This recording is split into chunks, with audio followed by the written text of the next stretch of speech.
We've watched this horrible third wave that we've had. It's been the deadliest. It's been the most brutal in this country. We've acclimated to 4,000 deaths a day. I know multiple people through networks of people who've lost family members or have hospitalized family members. It's been a brutal winter. We're on the down part of that slope. The big question to me is that just the dynamics of the kind of thermostatic public response, where we've seen this a few times, or people start to get a little scared, they pull back, maybe they do a little more social distancing, antibodies build up in a community because it ravages through a place, people go indoors, and then people come back out.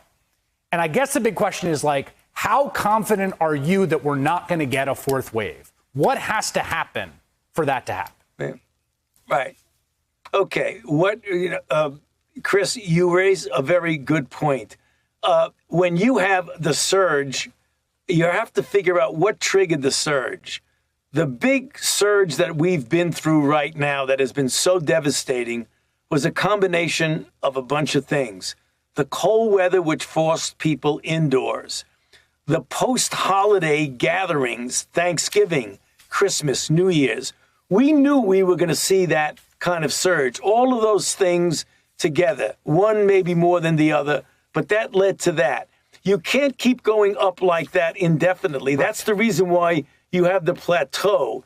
That could be due to a number of reasons. The susceptibles, the ones who are most susceptible have already gotten infected. People get a bit frightened by it, so they double down a bit on public health measures. I don't think enough people in any given location have been infected enough to say herd immunity has come in. I don't think we're there yet. So you're asking me a question. How confident am I that we're not going to have yet again another surge? I think if we double down uniformly and consistently with the public health measures at the same time as we phase in increasing numbers of people getting vaccinated, we shouldn't see that.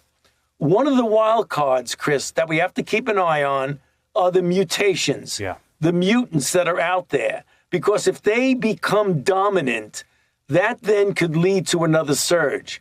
But the best way to prevent them from becoming dominant is double down on public health measures, all the things I've spoken about with you, masking, distance, avoiding congregate settings, etc.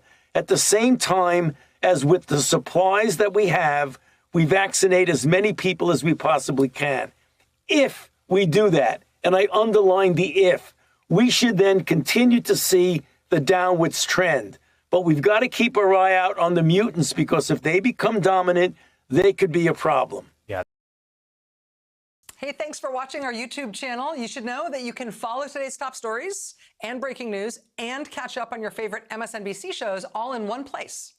Download the NBC News app today.